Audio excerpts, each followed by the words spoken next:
Sekilas mengenai negara Vietnam, yang katanya negeri naga biru. Vietnam, negara ini berbentuk huruf S di Asia Tenggara dengan populasi sekitar 97 juta jiwa, mengalami transformasi ekonomi mengesankan sejak reformasi Doi Moi tahun 1986, dengan pertumbuhan PDB rata-rata di atas 6% selama 2 dekade terakhir. Vietnam berhasil bertransisi dari negara berpendapatan rendah menjadi menengah ke bawah, serta menjadi hubungan manufaktur global yang menarik bagi investor internasional. Vietnam disebut sebagai negeri naga biru karena dalam mitologi dan budaya lokal, naga merupakan simbol kekuatan, keberanian, dan kemakmuran. Naga biru khususnya melambangkan kekuasaan kerajaan dan perlindungan terhadap negeri. Vietnam disebut sebagai negeri naga biru karena dalam mitologi dan budaya lokal, naga merupakan simbol kekuatan, keberanian, dan kemakmuran. Naga biru khususnya melambangkan kekuasaan kerajaan dan perlindungan terhadap negeri. Dalam sejarah Vietnam, naga sering digunakan sebagai lambang kekaisaran dan terlihat dalam arsitektur kuno, pakaian bangsawan, serta berbagai karya seni tradisional. Naga biru dianggap sebagai makhluk suci yang menghubungkan antara langit dan bumi, serta melindungi rakyat dari bencana. Vietnam tengah melangkah cepat menuju transformasi besar di berbagai sektor. Tahun 2025 menjadi titik penting di mana kebijakan ekonomi, pemerintah, pembangunan hingga hubungan internasional dijalankan secara strategis dan terintegrasi. Kebijakan Vietnam itu yaitu pertama, kebijakan dalam ekonomi. Pemerintah Vietnam menargetkan pertumbuhan ekonomi yang ambisius. Produk domestik bruto atau PDB ditargetkan naik hingga 8%. Salah satu pendorongnya adalah lonjakan investasi asing langsung atau FDI yang meningkat hampir 50% di awal tahun 2025. Namun, tantangan datang dari luar. Amerika Serikat mengancam tarif hingga 46% terhadap produk Vietnam.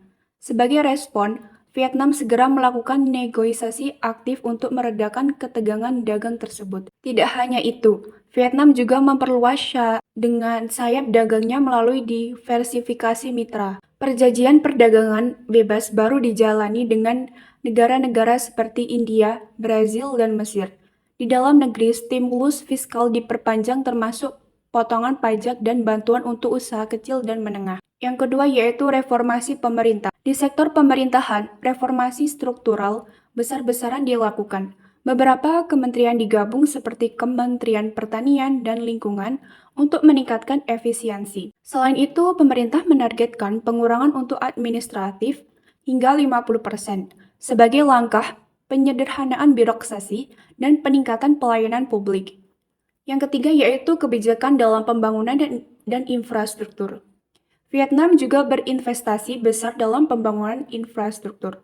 Produk kereta cepat sedang dikembangkan untuk menghubungkan pelabuhan-pelabuhan utama di Vietnam Utara dengan China. Jalan tol pun diperluas hingga 729 km tambahannya sebelum akhir 2025. Di sisi lain, transformasi digital menjadi prioritas utama. Targetnya, ekonomi digital menyumbang 25% dari total PDB dalam transisi energi. Pemerintah mendorong perkembangan energi surya secara masif dan berkomitmen mengurangi ketergantungan pada batu bara. Yang keempat yaitu kebijakan dalam hubungan internasional.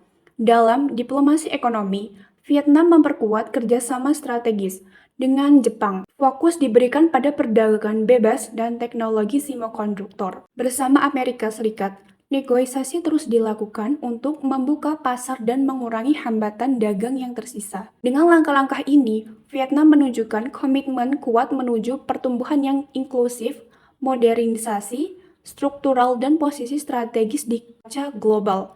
Masa depan sedang dibangun dan Vietnam siap menjadi pemain utama di Asia Tenggara dan juga dunia. Hai, tahukah kalian bahwa Vietnam adalah negara yang dulunya terpuruk karena perang, yang kini menjelma menjadi salah satu kekuatan ekonomi baru di Asia Tenggara? Tetapi, di manakah posisi Vietnam dalam pembangunan menurut teori Rostow? Berdasarkan teori pengeluaran pemerintah dari Rostow, Vietnam saat ini berada di tahap kedua, yaitu prakondisi untuk lepas landas. Kenapa berada di tahap kedua? Karena ada kolaborasi kuat antara pemerintah sebagai pengarah kebijakan dan sektor swasta sebagai penggerak ekonominya. Selain itu, pemerintah juga berperan sebagai fasilitator, bukan satu-satunya aktor di dalam pembangunan. Hal ini dapat kita lihat dari derasnya investasi asing yang masuk di sektor manufaktur dan juga teknologi. Sekarang, Vietnam menjadi magnet bagi investor global berkat iklim bisnis yang mendukung. Meskipun begitu, peran pemerintah tetap dominan di sektor-sektor strategis seperti energi, infrastruktur, dan juga pendidikan. Namun, di luar sektor strategis ini, sektor swasta juga kini mendominasi. Industri startup digital di Vietnam contohnya, yang didorong oleh kebijakan pemerintah, tetapi sepenuhnya itu dijalankan secara murni oleh para inovator muda swasta. Meski begitu, Vietnam belum sepenuhnya memasuki tahap ketiga, atau tahap take-off menuju kesejahteraan sosial, karena negara Vietnam ini masih berfokus pada pertumbuhan ekonomi yang berbasis industrialisasi. Pengembangan human capital dan sistem kesejahteraan sosial di Vietnam masih dalam proses, dan sekarang Vietnam masih berusaha melangkah dengan perlahan tapi pasti. Bahkan adanya fondasi ekonomi yang kuat dan visi dalam jangka panjang, akankah Vietnam segera melangkah ke tahap selanjutnya? Berikut 5 bukti keterlibatan antara pihak pemerintah dan swasta. Yang pertama, FDI dominan di manufaktur. Investasi asing mencapai rekor 25,35 miliar dolar pada tahun 2024. Mayoritas di sektor manufaktur menunjukkan peran kuat sektor swasta dengan dukungan kebijakan pemerintah. Yang kedua, infrastruktur melalui PPP. Mega proyek kereta cepat dengan dana 67 miliar dolar menggunakan skema public-private partnership, mencerminkan sinergi nyata sektor publik dan swasta. Yang ketiga, ada reformasi Doi Moi. Transformasi memungkinkan kolaborasi efektif. Pemerintah mengarahkan swasta tumbuh pesat dalam sistem pasar sosialis. Yang keempat, zona ekonomi khusus atau SEZ. SEZ seperti PUKO, tawarkan insentif dan regulasi ramah investasi, memperkuat peran swasta dalam sektor strategis. Yang terakhir, ada vokasi link dan match dunia usaha. Pendidikan vokasional direformasi sesuai kebutuhan industri, menyiapkan tenaga kerja terampil untuk pertumbuhan swasta. Saran agar Vietnam menuju ke tahap 3. Vietnam perlu membangun landasan ekonomi berdasarkan konsumsi massal dan juga menggunakan langkah-langkah strategis untuk meningkatkan kesejahteraan masyarakat, antara lain 1. Diversifikasi ekonomi ke sektor jasa dan teknologi tinggi. Yang kedua, peningkatan infrastruktur fisik dan digital. Yang ketiga, menghasilkan sistem kesejahteraan sosial terpadu. Yang keempat, mendorong transfer energi dan juga pembangunan berkelanjutan. Yang kelima, implementasi reformasi kelembagaan dan juga ke manajemen ekonomi. Selanjutnya, jika strategi yang telah disarankan dijalankan, maka Vietnam bisa mendapatkan kesempatan seperti Vietnam memiliki potensi untuk memperluas bisnis ekonominya dari sektor manufaktur menuju jasa. Selanjutnya, Vietnam dapat meningkatkan kesejahteraan masyarakatnya. Vietnam juga dapat memperkuat daya saing di kawasan regional dan meningkatkan produktivitas nasional. Vietnam dapat beradaptasi dengan perkembangan industri teknologi dan inovasi global.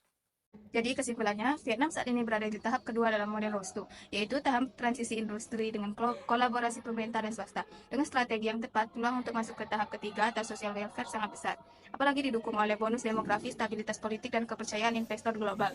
Namun, untuk mewujudkan itu, Vietnam harus segera mengatasi hambatan struktural seperti kesenjangan wilayah, birokrasi lambat, dan perlindungan sosial yang belum menyeluruh. Berdasarkan data pembangunan manusia atau HDI, tingkat pengentasan kemiskinan dan arah kebijakan sosial Vietnam saat ini dapat diperkirakan bahwa Vietnam sudah mencapai sekitar 65-70% dari perjalanan menuju tahap negara maju dengan model welfare state. Namun, transisi ke tahap ini membuktikan pembangunan lembaga sosial yang lebih solid, reformasi birokrasi, serta komitmen ke anggaran jangka panjang untuk sektor sosial. One is the loneliest number that you'll ever do.